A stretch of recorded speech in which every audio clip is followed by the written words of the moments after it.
Siapa yang menemukan atom? Boleh angkat tangan? 500.000. Oke, tolong kasih mic-nya. Tolong kasih mic-nya. Mana? Mas, tolong mas, kasih mic-nya. Ya, namanya siapa? Bismillahirrahmanirrahim. Assalamualaikum warahmatullahi wabarakatuh. Assalamualaikum warahmatullahi wabarakatuh. Perkenalkan, nama saya Putri Ramadhani dari Prodi KPI. Ini kalau nggak salah ya Ustadz, Abu Musa Jabir bin Hayyan. Jabir bin Hayyan. Anda fakultas apa? Fakultas Agama Islam. Fakultas Agama Islam. Tepuk tangan dulu, tepuk tangan dulu. Dah, simpan dulu, tahan dulu mic-nya. Anda dapat 500.000. Saya tawarkan, mau naik 1 juta atau turun?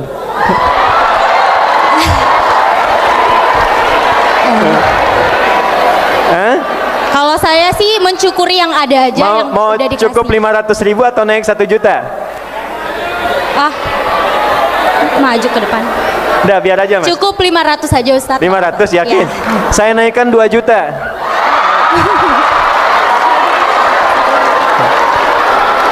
Udah, di situ aja. Stop. Sini aja. Udah. Gue deg-degan coy. Yakin? 500.000 atau 2 juta? 500 aja Ustadz.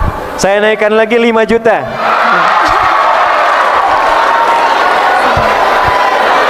Mas, tas saya mana? Tas. Mas, ini mas, tas saya. Sudah, 5 juta cash. 500 aja Ustadz. Karena kalau di ayat Quran, kalau kita bersyukur insya Allah Allah yang akan nambah. Nek, 5 juta cash. Cukup 500 saja. Oke, baik. 500.000 untuk teman kita. Saya hitung dulu ya. 1, 2, 3, 4, 5. Mas, tolong mas, titip. Baik ya.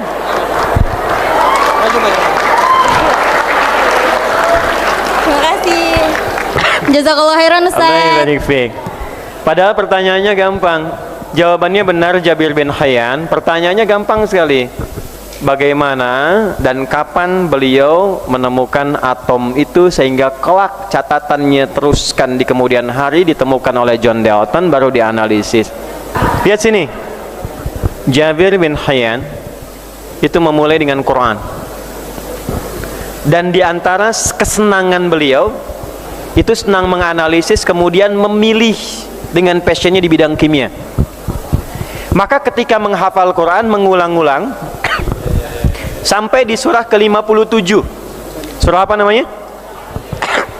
Ayat 25 sampai 26. Wa anzalnal hadid, dan dengan keagunganku aku turunkan besi. Maka penasaran, diambil logam besi itu, diriset di dalam lab kecilnya di rumahnya. Maka ketika diurai itu ditemukanlah kemudian urutan-urutan atom dari besi itu, ya. Besi kan lambang kimianya apa? Fe kan, verum kan, F besar, E kecil kan. Baik, maka ketika diriset itu ditemukan, dikeluarkan, dari situ kemudian keluar berapa nomor atomnya? 26. Dan dia punya isotop kan, 55, 56, 57 sampai 59. Yang paling stabil itu kan yang 57. Surah 57 ayat 25 sampai 26, logamnya verum, Fe. Jadi dasar ini yang menjadikan para ulama kita itu tadinya dari Quran. Jadi Quran itu bukan membuat kita sekedar hafal saja, bukan. Bukan untuk sekedar ditempatkan di masjid, yang laki-laki jadi imam, yang perempuan ngulang-ngulang. Yang diharapkan dari Quran itu bukan sekedar bacaannya. Yang diharapkan dari Quran itu adalah kontennya, petunjuknya, isinya yang membuat kita kreatif dalam hidup sesuai dengan bidangnya. Jadi kalau saya misalnya, saya di bidang agama, walaupun saya senang umum, mungkin adik-adik banyak yang tidak tahu, teman-teman banyak yang belum tahu. Saya kalau ada waktu senggang, pekerjaannya ke toko buku. Yang saya beli itu karena saya senang fisika, rata-rata buku fisika. Fisika, matematika. Karena paling dekat dengan Quran itu fisika. Jadi saya hafal dari bab gaya F1 sama dengan F2, gaya gerak sama dengan gaya dorong, Ya, F berbanding lurus dengan P hukum Pascalnya, gaya berbanding lurus dengan tekanan. Semakin banyak gaya semakin tertekan, gitu kan? Oke, saya mau cepat sebentar. Angkat tangan yang mau ditanya. Yang mau ditanya. Saya mulai dengan 500.000. Yang mau ditanya. Ini mahasiswa harus begitu nih, Prof. Ya, oke, yang pakai topi. Boleh. Tolong pinjamkan mic-nya, Mas. Ya, Assalamualaikum warahmatullahi wabarakatuh. Assalamualaikum warahmatullahi wabarakatuh. Nama siapa? Baik, perkenalkan nama saya Bagus Elang Rizky Sugandi. Saya Panggilan? dari Bagus Elang. Baik. Oke, saya dari Cianjur. Saya di Fakultas Ilmu Pendidikan, prodi Bahasa Inggris. Prodi Bahasa Inggris. Ayo. Can you introduce yourself with English? In English? Oke. My name is Bagus Elang Rizky Sugandi. I am from Cianjur. Oh, you are from Cianjur. Yes. Okay. So, okay. Why do you choose UMJ as your university here? Why I choose UMJ? Because Because his English is just Jesus, eh? yeah. Yes. Okay. Because I have a change to continue Right. my school to college to this. Yeah, Then you wish to master the English when you are here, inshallah. Yeah. Yeah. Amin, inshallah. Yeah. I'm not reciting doa, so don't say amin. Yeah. Okay. How about your feeling when you are here in UMJ? Wait. Excuse me.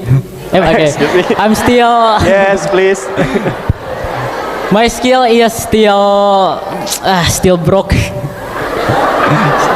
It's okay. It's okay. It's good. When you have Okay. tried to speak English well, that's the good for you, for beginner, inshallah. So thank you. Just I want to say, have you ever heard about Ibn Sina, Avicenna? Yes, I do. In your opinion, who was Ibn Sina? Ibnu Sina. Can I speak Indonesian? Yeah, of course. Yeah. Oke. Ibnu Sina. Saya pernah mendengar tentang seorang tokoh ilmuwan Muslim bernama Ibnu Sina. Tapi saya masih kurang jelas secara lengkap biografinya seperti apa. Di Oke. antara ilmuwan Muslim, Pertanyaan satu, Oke. beliau pakar di bidang apa? Ibnu Sina pakar di bidang apa? Bentar. Oke. Bentar ya. Dengar, Jika Anda hari ini membuat sejarah hebat karena orang-orang seruangan ini akan mengenal Anda sampai Anda lulus nih. Ya, berikan aplaus. Ya. Saya Oke. cuma satu jawaban saja. Dikenal Ibnu Sina di bidang apa? Kedokteran. Kedokteran. Ya, bagus sekali. Nah, tapi pertanyaannya bukan itu. Oke. Pertanyaannya, sebutkan satu karya Ibnu Sina di bidang kedokteran, satu aja. 500.000. Jika tidak salah Ibnu Sina itu di itu ya bidang mata optik. Benar atau tidak?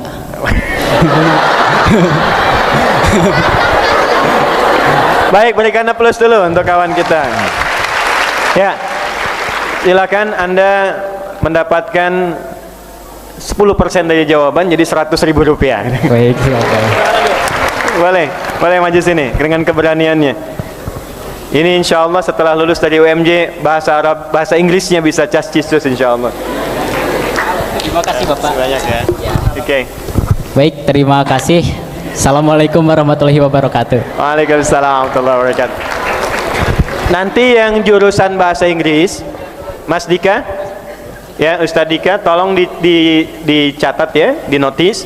Yang jurusan bahasa Inggris yang ikut program ini, satukan kelas dengan yang dari Amerika dan Kanada ya, supaya bahasa Inggrisnya cepat. Ya. Jadi nanti belajar menghafalnya, kalau pas kelas online Itu nanti bisa disatukan pas nanti mereka summer camp, mereka datang ke sini. Ya, bertempat di Mira, di pondok kami di Banten. Itu nanti insya Allah yang khusus dari bahasa Inggris akan diundang sehingga nyambung dengan teman-teman yang dari sana. Berikan aplaus untuk semuanya dulu. Baik, Ibnu Sina Avicena, beliau dikenal di bidang kedokteran. 16 tahun itu bisa menemukan sendiri penemuan-penemuan di bidang kedokteran sehingga menulis banyak buku. Di antaranya ada Al-Qanun fit Tib, Kapitas Selektanya Kedokteran. Di antaranya ada lagi Asy-Syifa. Tapi yang mau saya katakan, itu bisa diraih setelah beliau menguasai Al-Quran. Dan tidak banyak orang tahu, beliau pun sebetulnya pakar di bidang tafsir. Jadi saya mau sampaikan pada teman-teman semua, Anda ketika masuk program ini, tujuan utamanya bukan sekedar menghafal. Kalau menghafal itu gampang. 30 hari. Ini rata-rata usianya berapa tahun ya? 17 ke atas. Baik, yang 19 angkat tahun, angkat tangan. Oke, turunkan. Saya mau tanya, yang di ruangan ini teman-teman yang duduk, ada yang 70 tahun nggak? 60 tahun ada? 50 tahun ada?